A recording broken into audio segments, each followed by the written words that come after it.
heater! I dare you to hit it! He'll be sorry. Want the heater? I'll give it to you.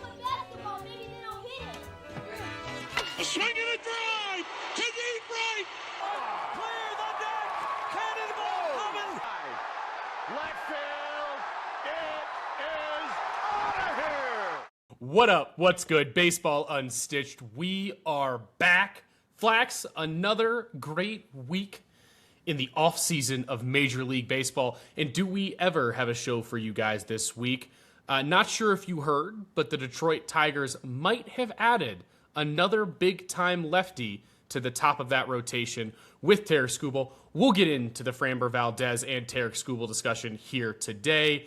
Topic number 2, college baseball. It's back, and then in full force next week. We're going to give you guys 7 draft-eligible college bats at the D1 level to take a look at this year. And finally, we have Jackson's bullpen this week, but Flax, we've got a big old treat coming for everybody, which is more time with the one and only Jackson Scudder. Because after the bullpen this week, we are going to do our way too early awards prediction for the 2026 Major League Baseball season.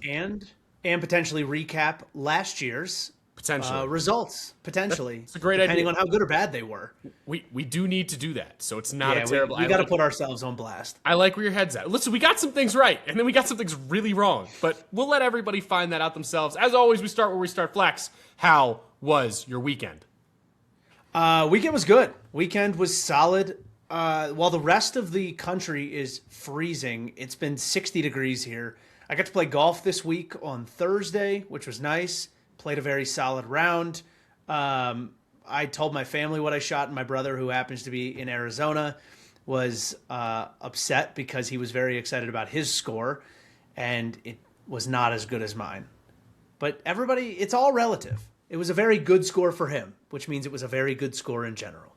So no, all good. How was your week? Not bad, not bad. For anybody who doesn't know this, Flax got a great baseball swing. His golf swing is kind of elite, and you guys will find out more about that as you listen to this podcast, I'm sure. Not a bad week for me. You know, just kind of honestly hanging in there, adjusting to the new role. Life's been pretty good so far during the day job, so we'll take that as a win. But past that, very much status quo this week.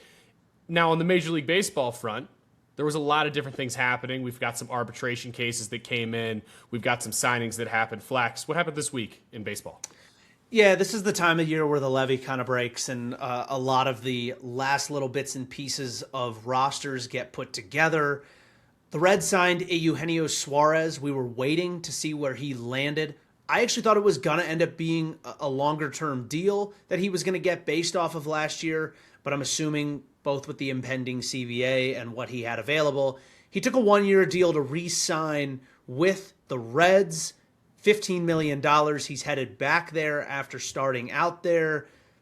He seemed pretty excited to get back to Cincinnati. He said his daughter was extremely excited to get back to Cincinnati. She is a Reds fan through and through.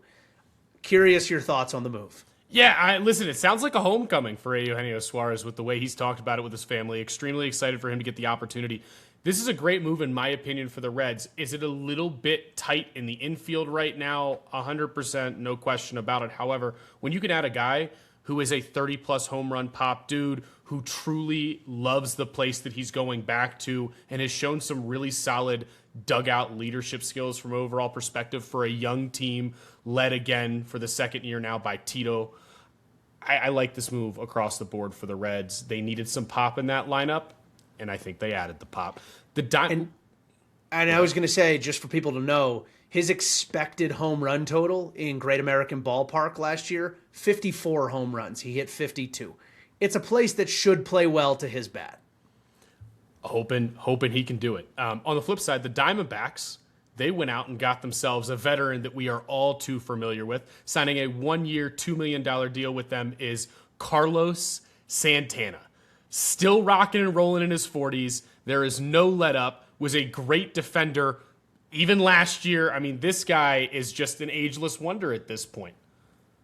Yeah, I wasn't shocked to see this move. He's platoon neutral. They needed to fill a gap at first base that they did not have. I thought potentially they were going to go with Paul Goldschmidt. Going with Santana, never a bad choice. Still, as always, a very good plate discipline. A guy who's going to show up to the ballpark day in and day out and show the younger guys how to do the job.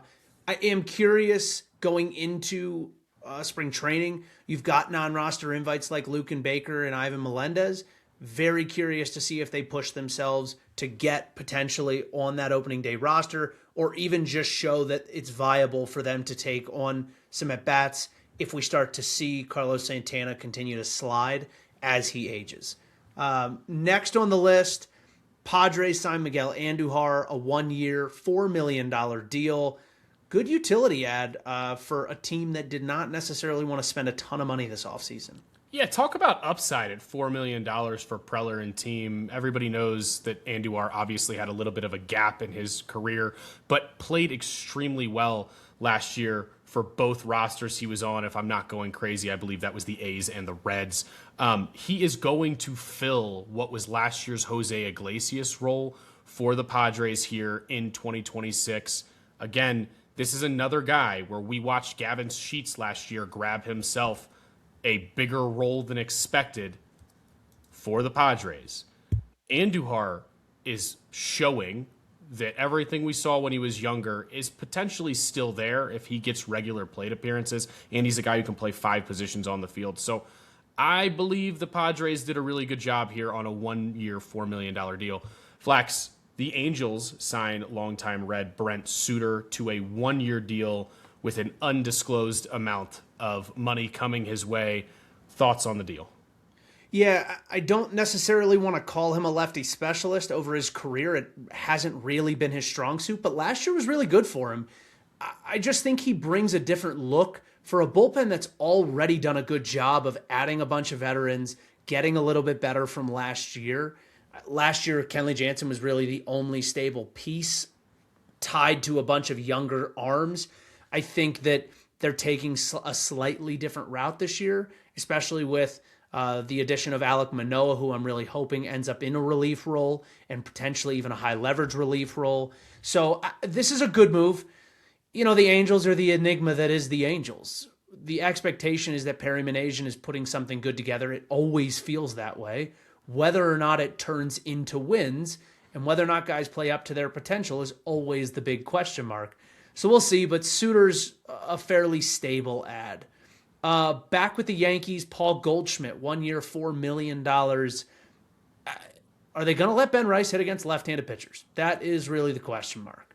You know, honestly, I really like this deal for the Yankees. I know the question mark becomes, why are we doing this when we need to get Ben Rice more at-bats? But I think what people have to recognize is a team that is in their window and should be competing consistently for a World Series at the current moment with the rotation they have and the roster they have. It never hurts to bring back a guy who is a veteran, you know, can absolutely take great plate appearances for you on a regular basis. Oh, by the way, hit .336 against lefties last year.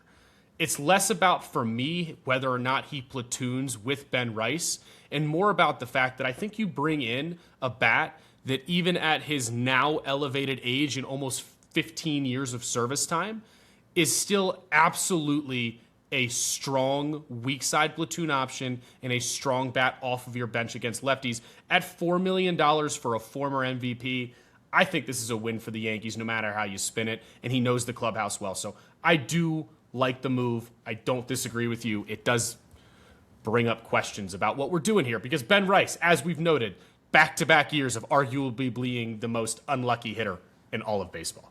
Yeah. Partially the defense against him was incredible. Or he hit line drives right at the outfielders. The fielding run value in the OAA, which take into account, both situation as far as where players are positioning against him, how far they have to go to get the ball, it was higher than anybody else in baseball. So the fact that it's consistently happening does make you wonder if they're doing a better job of positioning or getting better reads off of the bat, the way that he hits the ball. I don't know. We've dug into it a bunch. I think 2 times in a row makes you curious. 3 times in a row makes you want to figure out what's going on. So we'll see what happens this year. It's going to be really interesting when finally teams aren't positioned properly, because he looks like a guy who could have MVP numbers, which sounds crazy to all of you, but if you really dig into the batted ball analytics of Ben Rice, it's really impressive. The Orioles and the Diamondbacks agreed to a trade this week. The Orioles received Blaze Alexander, a top prospect infielder, or I should say former top prospect infielder of the Diamondbacks. The Diamondbacks received right-handed pitcher Cade Stroud, who's going to plug right into their bullpen, and two prospects in Wellington Arcenia and Jose Mejia. Arcenia is a right-handed pitcher, and Mejia is a infielder. Flax, your thoughts on the Orioles' move? Yeah, I think this is a better move for the Diamondbacks, to be honest with you. For a team like the Orioles that seems short on pitching, I don't love moving Cade Stroud. I thought he was going to be a really important bullpen piece. But the guy that I really am shocked to see the Orioles move in this is Wellington Arcenia. His stuff, you look at a place like Prospect Savant, which does a great job of breaking down a lot of younger arms. You can see a lot of the stuff that they put together for single A in certain spots, and then especially triple A. Arcenia found something in the minor leagues this year. His numbers dropped drastically in ERA, 92 innings pitched, really high strikeout numbers, 114 Ks in those 92 innings. Talking about a 109 whip. Keeps the ball in the zone really well. He does a great job both out of the bullpen and starting games, a 2.25 ERA. But the bigger thing here is, from an Arsenal perspective, you're talking about a guy that lives and dies off of a four-seam and a cutter, but he's got a strong slider and curveball working off of it that are all very high on the stuff plus. Giving up a guy like that, to me, is different than giving up Cade Stroud. Cade Stroud is a known entity. You're moving Cade Stroud for Blaze Alexander. Having to add a potential future arm that could play as a starter or a reliever who's only in single A, who's showing good growth, feels like maybe you're giving up a little bit more than is necessary for a utility man like Blaze. I think at the end of the day, too, it's just going to be really interesting, right? When we've talked about bringing in Blaze Alexander, a lot of it has been based around the fact that it's giving the Orioles flexibility and potentially moving a guy like Kobe Mayo, potentially finding a way to either move on from Ryan Mountcastle as needed or whatever that really might look like. So it's very interesting to watch a team, as I would say, trade into surplus. So it's going to be, let's just keep track of this one is maybe the best way to put it. Mike Elias probably has something up his sleeve that we're maybe not seeing yet or is working on something else. That's kind of what this deal screams. So keep an eye on the Orioles over the next couple of weeks, I think is really what we're getting at here. Yeah, I wouldn't be shocked if we came back to the table in a week and a half and they had already moved some pieces to either add to the bullpen or add to the rotation. Another thing that happened this week, arbitration cases went to hearings. There are, I think, 8 or 9 total players that are actually going to hearings. 5 of them have been resolved. 4 of them are not. Tarik Skubal, Edwin Uceta won his case against the Rays. Yainer Diaz won his case against the Astros. Kyle Bradish won his case against the Orioles. And Graham Ashcraft won his case against the Reds. And if you are keeping up with the news, Tarik Skubal also won his case against the Tigers. 5-0 for the players going to arbitration, which either means that the teams are coming in extremely low and trying their darndest to not pay guys what they're worth, or it's just a unique circumstance and the likelihood is 3 or 4 of the cases that are coming up and going to be resolved in the next coming days will all flip on the other side and it'll all come out even. It's going to be really interesting to see what happens. 5-0 to the players. Again, we tend to be a pro player podcast. I'm not going to pretend like we're not. So, you know what? I'm not unhappy about it. That's where I'm going to. The last 2 pieces of the puzzle here to talk about do roll us into topic number 1 today. Framber Valdez. A lot of stuff in the media that we're going to get into here. Talking about how he didn't have this market. We weren't sure. Market seemed just fine. 3 years, $115 million to the Detroit Tigers, making him, by AAV, the highest paid lefty in the history of Major League Baseball. He does have an opt-out after year 2. And, of course, Tarik Skubal, walking into his arbitration case with both of his Cy Young awards in tow, would win his arbitration case at a record $32 million for the 2026 season. Flax, the Detroit Tigers now have arguably the best 1-2 punch in all of baseball at the top of that rotation. They definitely have the best 1-2 punch of lefties at the top of any rotation in baseball. No questions asked. The Tigers are going to be spending about $70 million next year alone on the front end of that rotation. There's a lot of things to talk about for the Tigers in that front office that they're really going to have to work through. And let's start, if you're okay with this, with Framber Valdez and those two opt-outs that we just mentioned. So the opt-out after year two, one opt-out. The opt-out after year two is so interesting because it brings up an elephant in the room that you and I have been talking a ton about lately, which is the CBA that needs to be renegotiated after the 2026 season, which could cause a work stoppage.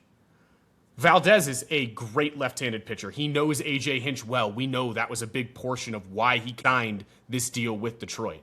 However, there is a possibility that if there is a work stoppage in 2027, Framber Valdez and Tarik Skubal, by the time we come back from work stoppage, neither of them is on the Detroit Tigers roster.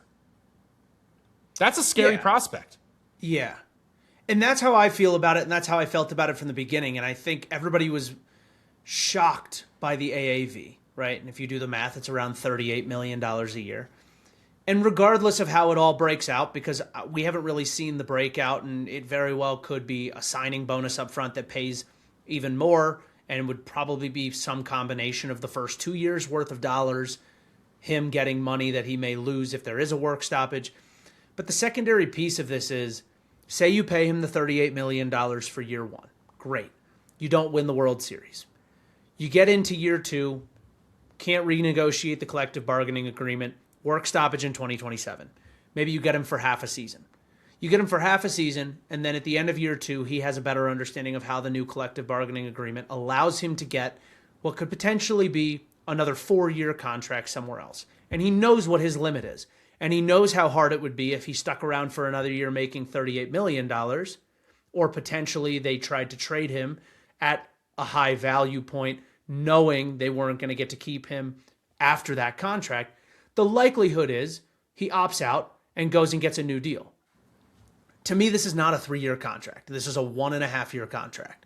That's not a bad thing, but I think the Tigers also took advantage of the fact that they were willing to spend that kind of money up front. I think this would have been a hard contract for a lot of teams to meet. A team that I'm thinking of is the Orioles. Everyone talked about it. They need another frontline starter. They need another frontline starter.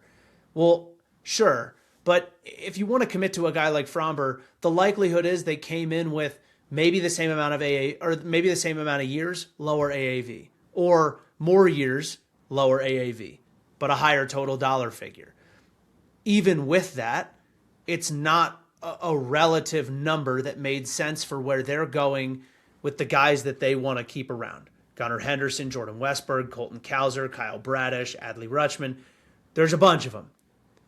Putting that type of money towards someone like Framber doesn't really help you on that path when it really harshly aligns to these guys in their arbitration years, potential extensions, or even their free agency.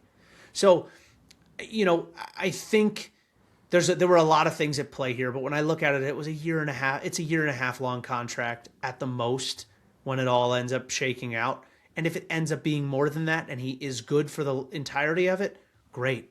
He'll be worth the money you're paying him. Somebody else will be making more than him by then. And his name's Tarik Skubal. Yeah, couldn't agree more. I think that when you really look at this too, this is a heavy gamble on 2026 from the Detroit front office. I don't think there's any other way to put that.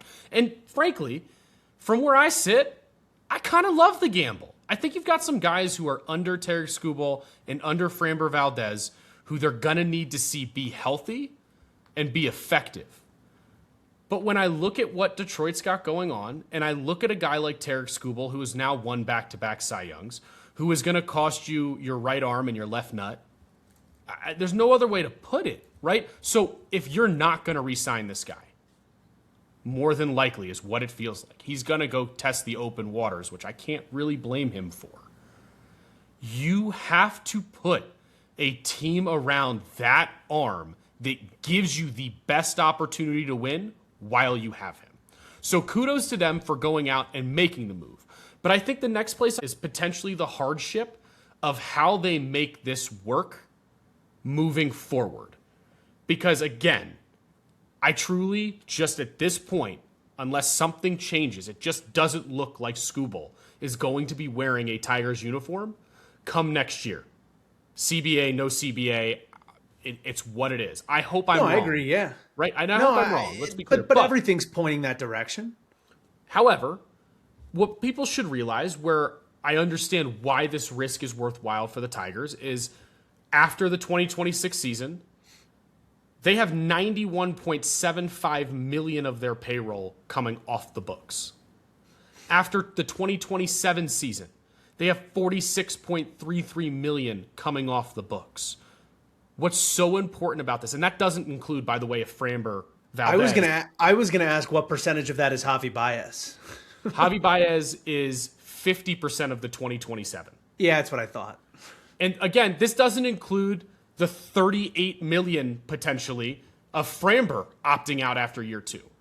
But why this gamble made so much sense is because the guys that, in my opinion, that Detroit front office is looking at longer-term extensions with right now, if Skubal is out of the picture, are their 3 middle-of-the-order bats, Torkelson, Green, Carpenter, and the arm that we've all kind of forgot about because he got hurt last year in Jackson Jobe, who I think they truly believe is their internal top-end guy moving forward, if at all possible. So between those 4, that 137, 138 odd million dollars that comes off the books the next 2 years is how they could then solidify a core that they can continue to build around. So though losing Tarik Skubal is going to hurt if it happens, Detroit does not go back to what I would consider is step 1. I think the CBA plays so much into this. I am praying, no different than you, that there is no work stoppage next year. But we don't know what's going to come out of the CBA is what people have to remember. Tarik Skubal just got a record arbitration deal. When stuff like this happens, high arbitration dollars, all the issues that are having with spending, salary caps, salary floors, that negotiation is stressful. It's stressful for the guys in the room. It's stressful for fans of the game. So just be prepared for next year to be a tumultuous year for baseball, but also remember that we have all of the 2026 season to enjoy before that happens. 2 things. I don't know what that word was. It's okay. Tumultuous, I think might have. I think that's the word you were looking for. That aside, I have a sports administration degree, bro. You weren't an English major? But that aside, the other one to talk about and the other one to think about when you talk about Jackson Jobe is Reese Olson. They're on the same contract timeline right now. But I believe, if I'm not mistaken, there will be an extra year of arbitration added on the back end of Jackson Jobe because he'll probably miss out this entire year and get paid full salary, full minimum pre-arb salary because of his injury. I think he's out the whole year, right? I think he got Tommy John. So across the board, like there is a relative core to work around with some of these young hitters that exist that may be more worth extending than a pitcher. Wrapping this whole topic up, I think the really important thing here for Tigers fans is pretty simple. There's a lot of money that's probably going back into the pockets that could be utilized on payroll here to build your core. So the question becomes, out of all of this, is how does the Tigers front office reinvest the money that is probably coming back to them over the next 2 years? But Flax, let's move on to topic number 2 of the day. 7 draft eligible bats that you should be paying attention to at the Division I level of college baseball. We've got guys here on this list who are mainly first-round talents or might rise to be in the first round by the end of the season. I'm going to start us off here with maybe the one that everybody should probably know. There's 3 or 4 names actually at the top of this list that if you're not already familiar with them, go watch some highlights. You'll thank us later. The guy who we believe is probably right now, no question, going to be 1-1 in the MLB draft come June is Roch Cholowsky. Cholowsky is a shortstop of UCLA. In 66 games last year, he slashed 353, 480, 710, 23 home runs, 19 doubles. He had a 9% K rate and a 14% walk rate. Kid is clearly, in my opinion, that dude. I think the White Sox are licking their chops at the current moment. Big-bodied guy, can stick at shortstop if they needed him to. Not much else to say, man. I mean, this is what a 1-1 looks like, in my opinion. Well, first of all, let's start here. Give credit where credit is due. Number 1 in the country, UCLA, in the preseason rankings on D1Baseball.com. But, when you look at the way that he plays the game, it has so much projectability. That's the importance here, especially a college kid that you want to potentially move quickly through your system. You want to see the power already exists. You want to see good plate discipline and a lack of whiff, and you want to see a ton of athleticism. He brings all of those to the table at a premier position in a conference in college baseball that is playing against other difficult competition. He's checking all of those boxes and leads you to believe that his versatility in the future at the major league level has a very high floor and even potentially a very high ceiling. I think this is the kind of guy that, we feel like we haven't seen since a Dansby Swanson is probably a name I'd like to pull, where it was coming out of Vanderbilt going into the season, felt very consensus. This guy is 1-1. And then coming out of college was that dude. And now he's just continuously been a top tier big leaguer in a lot of different facets and stuck at a premier position at that level for a long time. Yeah, I think one of the big benefits pending Cholowsky is taken 1-1 by the White Sox is going to be the fact that not only is he a big projectable right-handed power bat, but the White Sox have so many options that can actually stick at shortstop. You could allow Cholowsky to play a different position and look at him dead in the eye and go, yeah, just focus on your bat. And that is a very powerful thing to have. We've talked to people in the past. We've had, again, we hopefully are going to have him on soon again, Jack Wilson. When he focused his offseason routine more heavily skewed to his bat was better, right? It's going to be very interesting to see what happens. I'm super excited to see Cholowsky at UCLA this year. Flax, number 2 on our list, another well-known name out of Alabama, Justin LeBron.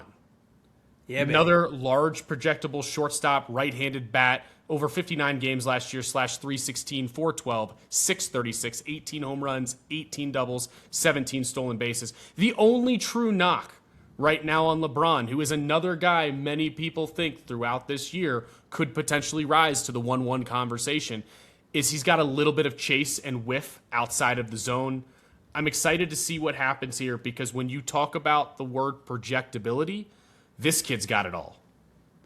Yeah, and I mean, the first thing is the man just collects ribeyes.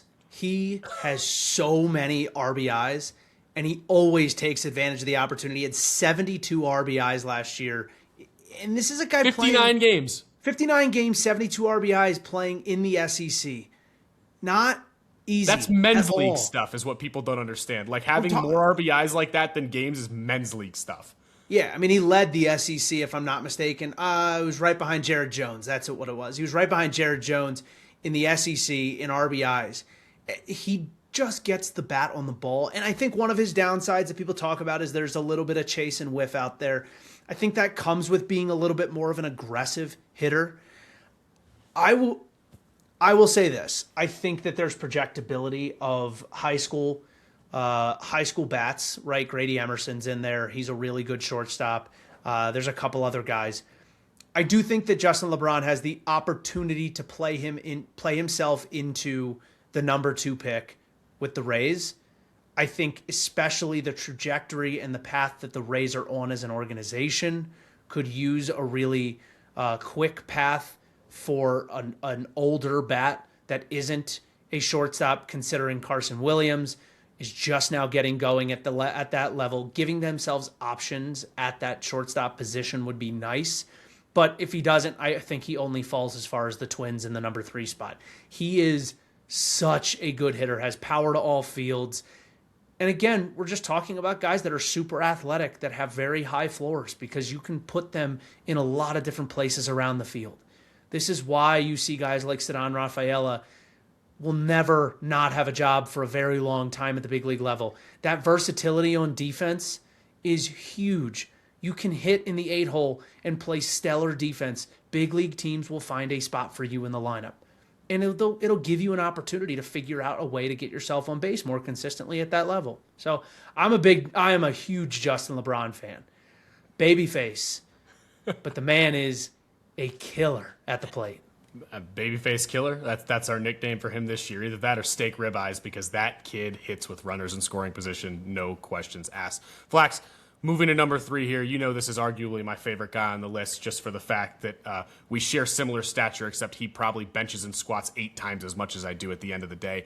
That would be Georgia Tech outfielder Drew Burress. 60 games in 2025. Kid did what he does best. He raked.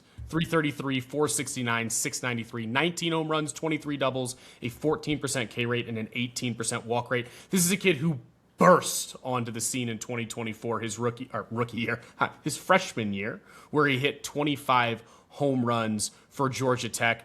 This is such an interesting conversation because we are talking about a guy who is 5'8", 5'9". He's got very, very solid power. The swing, the bat path, his ability to get his hands and barrel through the zone is extremely impressive. He plays good enough defense to potentially stick at center field at the next level. The question is simple. When you have a guy of quote-unquote smaller stature, will he retain that level of pop as we move to the next level? Yeah, and I think that this year is a big question mark. And I only say that because there was a regression from freshman year to sophomore year, as will always happen when you put up the numbers he did freshman year. He just flip-flopped doubles and home runs, and I don't think that's a bad thing. I think it just is maybe a shift in approach, a shift in the way that he was pitched and what he was able to do at the plate, but you're still talking about a guy who's getting on base and, you know, a quarter of the time, almost half the time he's coming up to the plate. He's got a 469 OBP. This is someone who controls the strike zone, controls his opportunities better than almost anybody in college baseball. I think he has the potential to be called the best hitter in college baseball, and we've been saying that since he was a freshman. I think the projectability of that raw, innate understanding of the zone, how to manage your at-bats, how to take at-bats, that's what will get him drafted at a high level. I think defensively, even if he doesn't stick at the next level, it's a guy that can play a very proficient corner outfield. That would lead us to need him to produce at a higher power level. But again, he'll get his opportunity at the professional level in the minor leagues to show he can do it. It's somebody that I will always believe in. Oh, I'm happy to go on record and say I think this is the best bat in the entire ACC. Just my personal opinion. The other thing for I don't people think to that's remember, a question. at the pro level, when you are able to take the teaching, you are able to take the feedback and development, we turn doubles into home runs. So very excited to see how Burress plays in 2026. Moving down the list here, LSU outfielder Derek Curiel. This was the best, arguably, one of the best freshmen in the country last year. 68 games, 345, 470, 519. He hit 7 home runs, 20 doubles. Again, we're back to the same thought process here. You have an elite outfielder, great bat to ball from the left side, and a ton of projectability of increased power to come for this young man. He is a draft-eligible sophomore. Yeah, you know, it was the big story at the College World Series last year, how just comfortable he seemed in the biggest stage. It'll be interesting to see. I'm sure he steps into more of a leadership role even at a young age, with certain guys getting drafted and moving on from LSU, but that team obviously wanting to follow up last year's College World Series win. what can you say? What more can you say about a highly athletic guy with incredible bat to ball skills? Great defense, works the entire field at the dish, doesn't need to pull the ball to be powerful. All these things that, you just want to continue to see him succeed. And if you can see the growth in his ability to manage the game, which that's what this year is about. It's not about the statistics. We know he can compile those. I want to see his ability to manage the game, manage himself across a team that has all of the pressure against them and the biggest target on their back in college baseball. Yeah, couldn't agree with you more here. I think Curiel has the ability to show so much more and the potential for Major League Baseball teams to have a guy coming out a little bit younger than what we normally see. Virginia's, that's right, Virginia's, not Duke's, outfielder AJ Gracia is next up on our list. He'll follow his now again current head coach from Duke to Virginia. Really excited to see this guy, and here's one of the big reasons with Gracia. Gracia comes in with one of the best overall approaches at the plate in all of baseball. We're talking about a guy here who has a 20% walk rate and a 13% K rate. He really forces you into the zone and then tends to do a ton of damage once he gets you in there. Over 60 games at Duke last year, he hit 293, 449, and had a 558 slug, 15 home runs, 10 doubles. 6'3", 195. There's a propensity there for a lot more pop. Flax, I'm excited to see what Gracia does this year because that frame, that level of athleticism, and that ability or plate discipline is going to be so fun to watch. Yeah, this is going to be a very interesting year. So, moving schools, obviously following your coach in a year that is most important for you in your future as a baseball player, your junior season, your pre-draft season, and not moving out of your conference. So, you're not changing the look against you, and I think I see something very similar between him and Drew Burress in the ACC. They did a much better job of finding a way to get themselves on base at an even higher clip or a more consistent clip year over year. But from a damage perspective or a bat-to-ball perspective, a slight decline. And I think Gracia just took a little bit to get going this year, but I think a large part of it is that league adjusting to those guys and working around them as hitters in their lineup. Gracia was not a guy you wanted to face in the Duke lineup last year. Work around him, go get somebody else. It's college baseball. There's plenty of other guys in the lineup that you feel like you can get out 2/3 of the time rather than him who you feel like you can only get out half the time. So I'm interested to see how he plays at Virginia.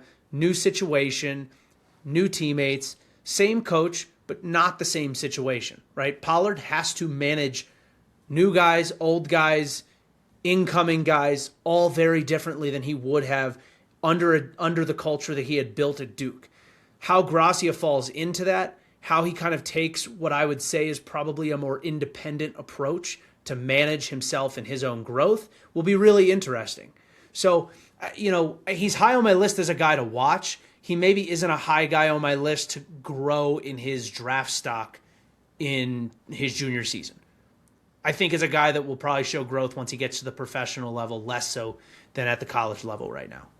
I like the thought process because I do, no different than you, believe he's still a very high floor pro at the end of the day. So it's going to be fun to watch how he matures. Going into our last two here, Mississippi State third baseman Ace Reese, absolute bomber at the plate. I mean, you're talking about some of the most elite pop in all of college baseball. In 57 games last year, 352, 422, 718 slug, 20 home runs, 18 doubles. He raked his freshman year at Houston. He raked last year at Mississippi State. We're talking about a guy who profiles even at the next level as a potential 25-plus home run guy across the board and, as he's shown, has overall great bat-to-ball skills. Not a guy who's going to stick at third base at the next level, however, could potentially be able to play first or a corner outfield spot. End of the day, Flax, 20% K rate, 10% walk rate from a guy who's an absolute, I'm going to barrel it up and hit it as far as humanly possible. I really like the profile on Ace Reese. Yeah, and I think Chris Lemonis, not even being there anymore, really found, I don't want to call it a diamond in the rough, but, a guy who at Houston in 48 games hit very well for being a freshman college hitter, but nothing outstanding, right? He popped 7 bombs, hit 278, struck out a little bit more than he walked. The turnaround or the growth from freshman year to sophomore year at Mississippi State, where he then hit 21 balls out and hit 352 and slugged 718, which is insane, by the way. I don't think we can talk enough about how incredible those steps forward are for a guy like Ace Reese. Now, for a third year in a row, a brand new coach, because Brian O'Connor's in there, and he'll probably do things a little differently. But understanding it's the SEC and understanding the guys that he has on his roster is going to have to let these guys swing a little bit. I think a high K guy, especially for the top tier talent in the SEC, 20% is high. But I think it's one of those things where you let him go for it all because you know that that's the benefit he brings to your lineup. How he grows in that approach going to the professional level will be something to watch out for. That tends to create very low floor, high ceiling players. That could be what Ace Reese ends up being, especially being a current third baseman. His versatility defensively may not be stretching nearly as far as some of these shortstops that we've talked about. Listen, when we talk about guys of this nature, right, one of the ones that it reminds me of who was an excellent hitter at, if I'm not crazy, I believe LSU, was a guy like Seth Beer. We knew he had the bat. Clemson. The bat wasn't questioned at the time. So I do think Ace Reese kind of falls into that category of whether or not at the next level he'll make enough contact to do the damage we know he can do, because that's not a question. So very interested to see how his season goes as well. Last but not least, good pull, by the way, Seth Beer. Maybe the best name, huh? Seth Beer. I haven't heard that name in a while. You went from one great name with Ace Reese to another great name, Seth Beer. Good pull. And we're going to go to a third great name here, and maybe the best name on this list, which is TCU outfielder Sawyer Strohsnyder. And this guy is another projectable player. He's a guy who projects out to potentially be a center fielder at the next level. He had a great freshman year last year and is a draft-eligible sophomore. In 2025, over 56 games, he hit 350, 420, and 650, 11 home runs, 13 doubles, 10 triples. Listen, again, the athletes that are playing at this level of college baseball are unbelievable at this point, is the best way to put it. Strohsnyder embodies that overall statement. He's got some swing and miss concerns, but from what we've seen, great bat speed, good overall bat-to-ball skills. I'm excited to see what he does with TCU this year. TCU's not a ballpark that you're like, oh yeah, I could see a lot of triples getting hit there. It's a very standard-sized ballpark. There's nothing unique about it. But no, I wish I could tell you I was surprised, but any hitter that gets to spend time in the cage on a consistent basis with Bill Mosiello is always going to come out being a really solid, well-rounded hitter. Seeing a guy that can hit 11 home runs, but is also working gap to gap and hitting 13 doubles and 10 triples. By the way, the guy would have 20-plus doubles if he didn't just run to third base. Just so everybody understands why he only has 13 doubles. The fact that he's the same amount of triples as stolen bases is actually one of the funniest things I've ever seen. Listen, shout out to friend of the pod, Bill Mosiello. I mean, we're expecting Strohsnyder to only get better. There's just no other way to put it. Yeah, it's exactly it. It's just he's in the right position with the right people to just continue growing. It's a well-known program. He's getting plenty of exposure. His opportunity as a draft-eligible sophomore is a very, very high growth one within the early rounds of the draft. Flax, good topic here this week, getting people prepared for the college baseball season. If you enjoyed this one, make sure to keep an eye out for the thread that we'll be putting out over the next few days on these 7 hitters in college baseball. Plus, don't forget to come back, listen to the pod next week where we'll go over 7 draft-eligible arms at the Division I college baseball level. But Flax, we're here, and I know you're excited about it because it's your favorite segment of the podcast, and that would be Jackson's Bullpen. Jackson, what are you going to teach us today? All right, boys, welcome back for Jackson's bullpen. This might be my favorite topic that we've done so far, and that is, as y'all know, coming up this week, NCAA baseball is opening, Division I baseball. For those who don't know, I do data analytics for the East Tennessee State University Buccaneers. This is my third year with the program. I love doing it. So I wanted to kind of talk about and go into. I do a lot of opposition scouting. I want to talk about how I scout opposing pitchers for our team, how I scout opposing pitchers for our hitters. This is something that me and our hitting coach have talked about a lot. Our hitting coach, phenomenal hitting coach, does a great job, but he's not very analytical. So last year, me and him sat down in the preseason, and he wanted to use the thing that he thought I was best at, which is pitch design. And basically, my biggest job is looking at opposing pitchers, going in depth in their pitch movements and how they talk, and then sitting down with our hitting coach and our hitters and explaining how stuff moves, how the pitchers move, how their stuff moves. And then our hitting coach is a big fan of like adjusting your swing to the pitcher. Like, you're not going to swing at a sinker ball guy the same way you're going to swing at a ride guy. You're not going to swing at a big sweeping slider the same way you're going to swing at a short gyro slider. So it's my job to gather the information of this guy's a short gyro slider, this guy's a cut right fastball. And our hitting coach is able to hammer it into him like, hey, sinker ball guy, inside to under it, inside to under the ball. Or, hey, this guy's got a big ride fastball. Like, got to get on top of that thing. Got to get on top of it.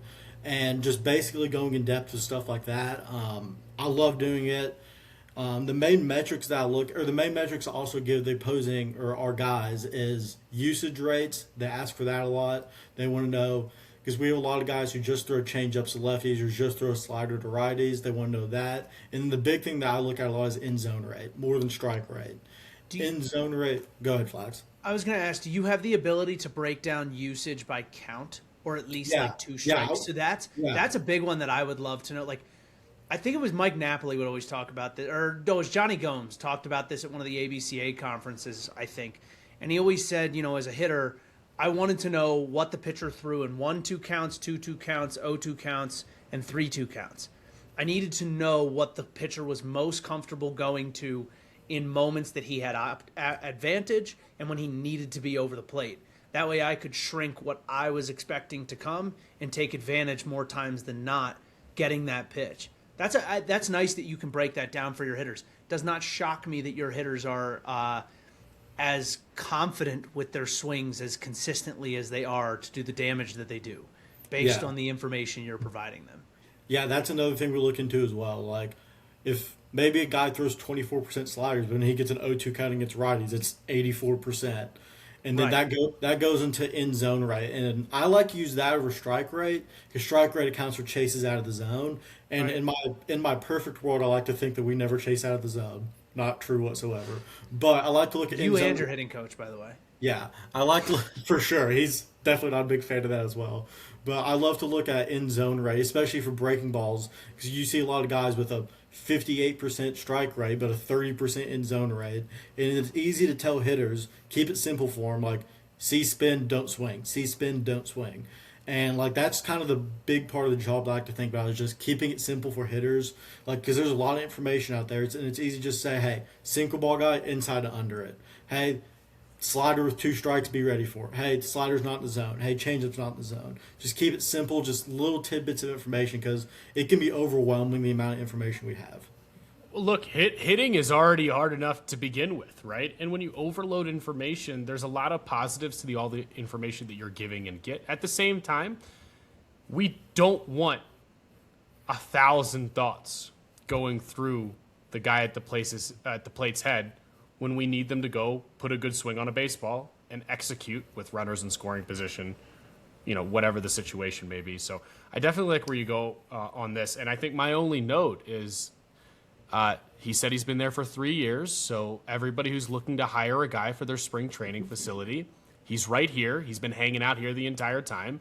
And if you need a guy, Jackson will be available for work in a little over a year and a half. I out of curiosity, do you also break down like what areas of the zone pitchers are spending a lot of time in? Or do you I have the report I run. I break it down into total pitches and then 2 strike counts and 0-0 counts. Okay.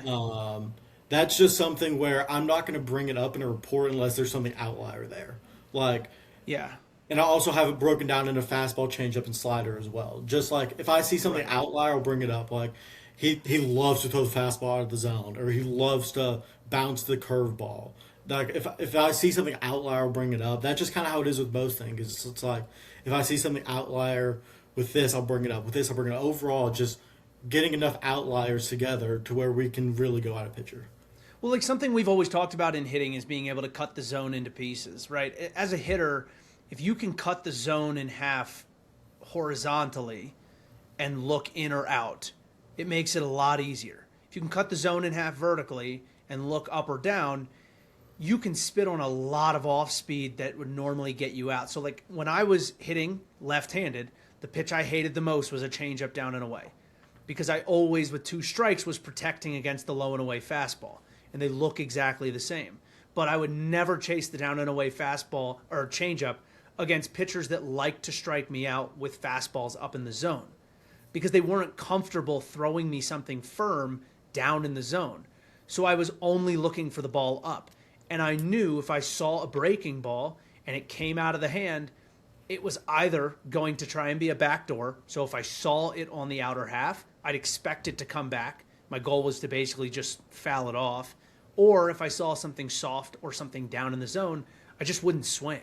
Are you able to get to a point where you can help your hitters know, hey, look for the ball up. Hey, he likes to go to the fastball up with 2 strikes. Make sure you're looking for the ball up in the zone. Or, hey, he throws the ball down in the zone. Go after it early in the count because he's going to come with you with a low fastball 0-0 consistently. Yeah, I definitely like to think we can give that sort of information. And like the one thing I also want to stress is like some hitters aren't going to look at any of this stuff. It's this is true. It is very much hitter to hitter. Now, with that being said, if a hitter's hitting $180, I might make him look at my stuff a little bit more. But if he's hitting 320 with 20 nukes, I'm not going to say a word to about it either. Yeah, we'll give a high five. It's a big game. But that's definitely something we like to provide as well, like cutting the zone in half. Like we see a lot of guys now with the ride fastballs, and they love to go up in the zone with 2 strikes, and it makes it a lot easier to spit on the balls low in the zone because they're not going to be able to establish the fastball low in the zone. And that's definitely something we tell them as well. And like I said, our hitting coach does a really good job of teaching different swings and how to hit certain pitches, like being ready for the up in the zone pitch, being ready for sinker ball guys, stuff along those lines. That's I think the awesome. simplification is really important there, right? And again, it's one of the first things at any level of baseball, and I like that Flax brought it up, of where if you're trying to cover every portion of the zone at that level of baseball, it's arguably impossible to do, right?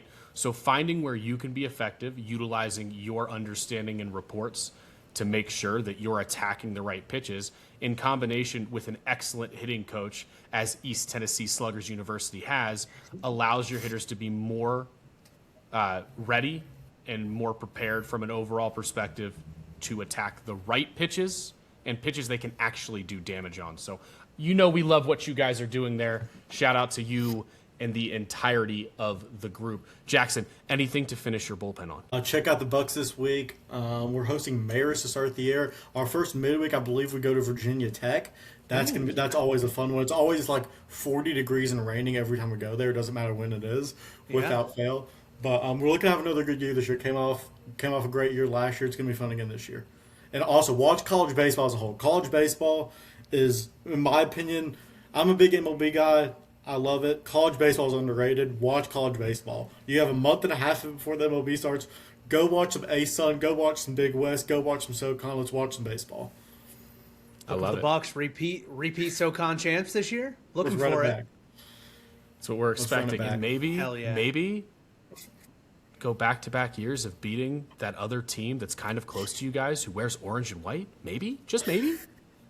Just maybe. We'll see. Just maybe. We'll see All what right. happens. We'll see what As I make that statement, moving right along here, ladies and gentlemen, you get Jackson for a whole additional segment this week as we are back to Baseball Unstitch's way too early awards for 2026, breaking down the Cy Young MVP and Rookie of the Year award guesses, not just from Flax and I this year, but from Jackson as well. We're going to start in the AL and I'll start this topic off. The AL Cy Young Award by the end of 2026 will go to, I'm going to go with Tarik Skubal. I'm that guy. I'll be a loser. That's me. Tarik's winning it. It's just what it is. It's not a bad choice. I'm going to go with Hunter Brown. For those who don't know, Hunter Brown, 27-year-old right-handed pitcher for the Houston Astros. Yeah, Jackson. For me, I talked about it last week. It's Cole Reagan's. If you want me to talk about it for 10 minutes, then please go check out last week's episode. But this was one of the most unlucky pitchers in baseball last year. Also, 38% K rate, 35% whiff rate. I think if he stays healthy, he has a chance to put up some pretty ridiculous numbers. Health. That's for sure with Cole Reagan's. AL MVP, we're going to go to Flax to start this one off. I think this is J Ram's year. I think coming off the extension of the extension, he's too good not to win it. He's so good. He's got to collect one at some point. Just always top 5, top 10 MVP votes. Just do it. We're going to see a 40-40-40 year from him this year. I believe it's my turn. I'm going with Julio Rodriguez this year. This is a guy without every year one of the best defensive center fielders in baseball. The issue's always been the slow start. This is one of the worst hitters in baseball through June most years, who then becomes the best hitter in baseball at the back half of the year. My reasoning for believing something different this year is simple. World Baseball Classic. J-Rod's going to be playing for the Dominican Republic early in the year. He's going to be fired up, ready for some big ABs early in the year. I have a feeling that with that, he's going to start the year on a higher note. He's going to start the year ramped up. And I have a feeling he's going to get off to a better-ish start to the year, and he's going to do what he does in the second half. I think J-Rod could go nuclear this year.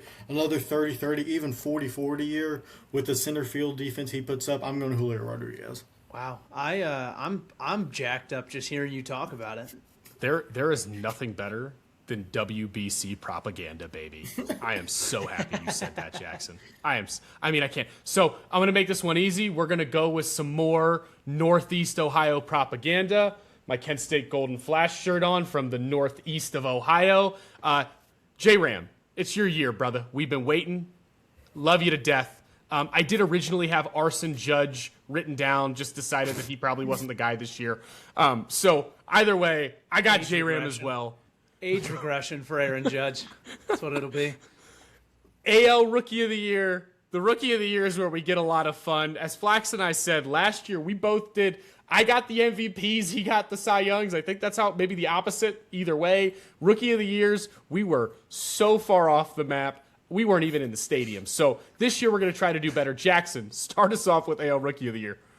I'm going with the Royals' number one prospect, another Royal. I'm going Carter Jensen. This is a guy, he's the number one prospect in their system. Last year he came up over 69 plate appearances / 300, 391, 550. If you look at his Baseball Savant page, unreal. 21% barrel rate, 58% hard hit rate, 13% walk rate. Again, really small sample size. I do not think Carter Jensen's going to do that this year. However, I really like the situation he's in. He's able to split time at catcher and DH with Salvador Perez, a good guy to have there. I think Jensen's going to have a really good year this year. Could hit 20, 25 home runs, plays a good defense. Would be pretty sick to see back-to-back years of catchers winning a Rookie of the Year award. I'm going to go with the downhill demon himself, Trey Savage. We watched what he got to do in small sample size last year. We watched what he got to do on the absolute biggest stage in baseball, and he was elite. So, look, when we take a little bit of the pressure off of him, could he only potentially be even better? We'll find out. I got Kevin McGonigal, number one prospect for the Detroit Tigers.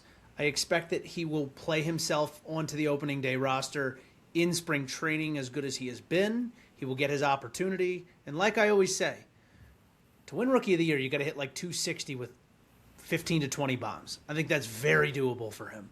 But yeah, no, last year we both picked Kumar Rocker, I think. It's our guy. We were still wrong. love him. Love him to death, but not a Rookie of the Year. All good in the hood. Let's move to that NL Cy Young Award. I'm gonna go with Livy Dunn's boyfriend.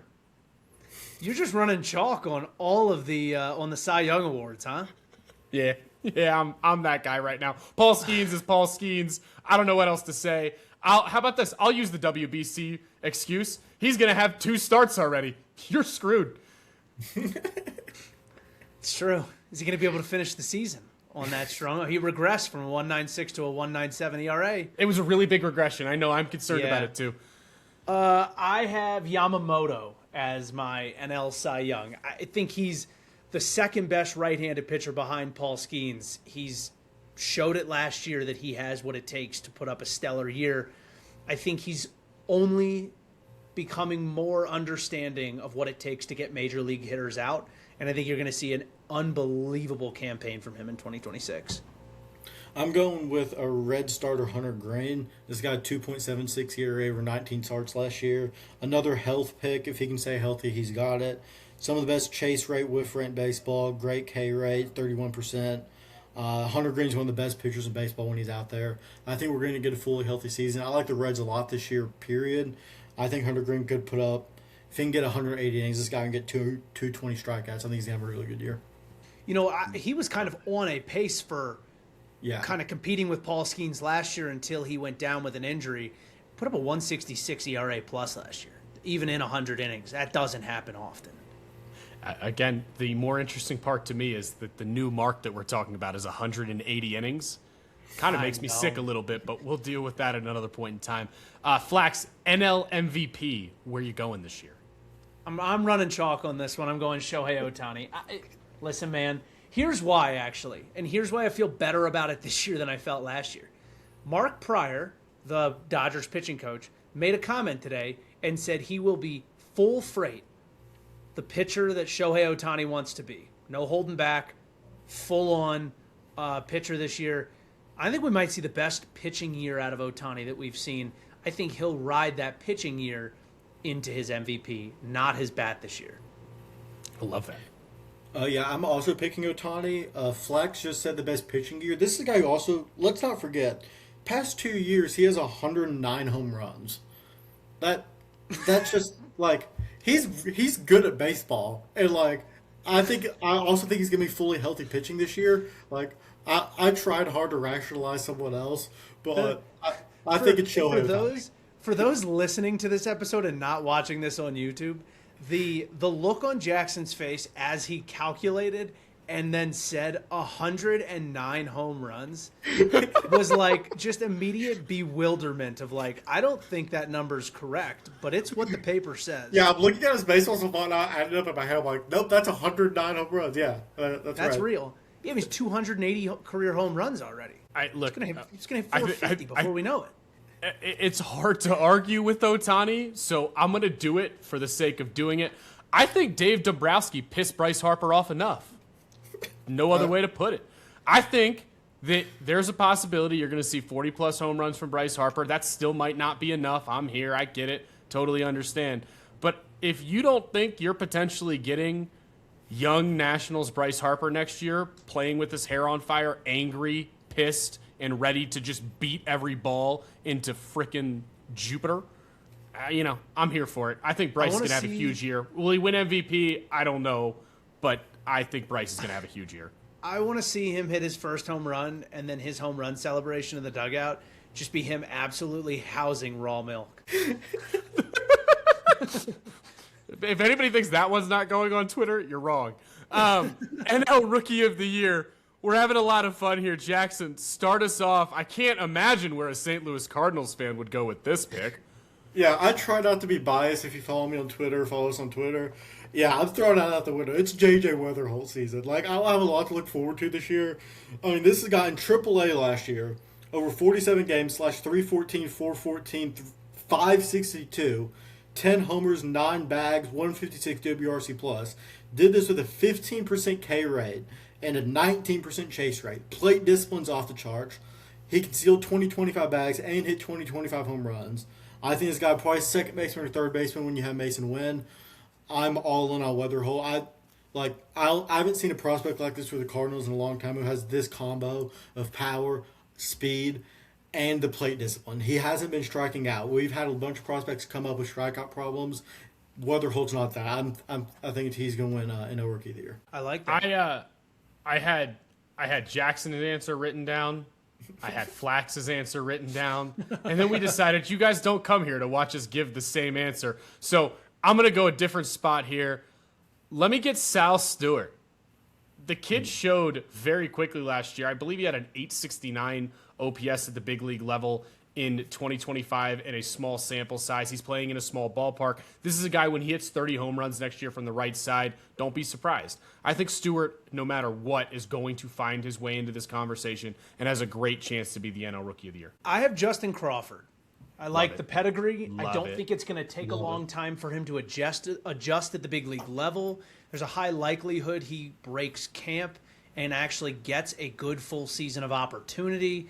They need some young players in that Phillies lineup. It just feels inevitable that he's going to put up a worthwhile season at the Dish, considering the numbers that he's consistently put up in the minor leagues. That's my pick. I like Justin Crawford a lot. So I love this pick, and I want to throw out one number for everybody. Justin Crawford last year hit 334, 411, 452. Justin Crawford's average last year, and I get it, yeah, is average like this great stat anymore?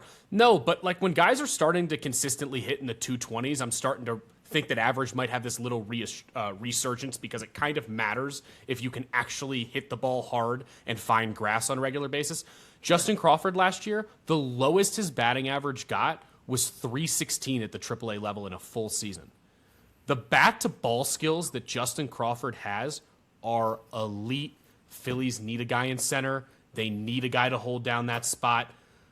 This kid's got everything his dad had and potentially more. And as a kid who grew up watching Carl Crawford dominate at the major league level, I am so excited to see who I expect to be the opening day center fielder for the Philadelphia Phillies.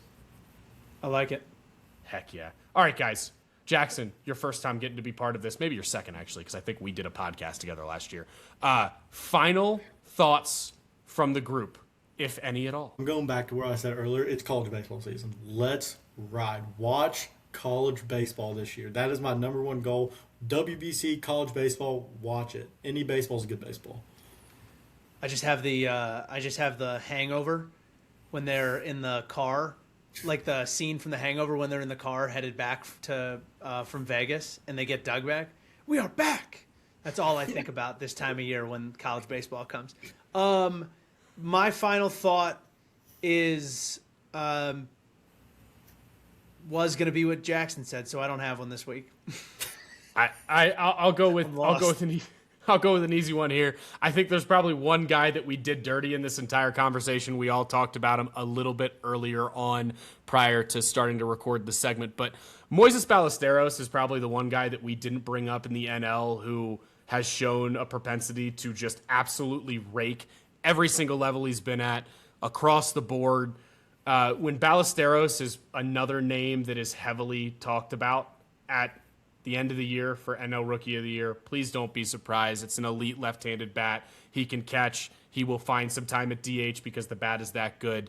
Again, major league level, 57 at bats last year, 298, 394, 474, and he did hit multiple home runs. So I figured we have to give the honorable mention out there on him because he's just that good. But if nothing else, guys, as always, thank you so much for spending time with us here on Baseball Unstitched. Like, follow, and subscribe to all of our socials on X, Instagram, and TikTok. Don't forget to say what's up to Jackson Scudder on X as well. But, of course, we end the podcast where we always end the podcast. Have a great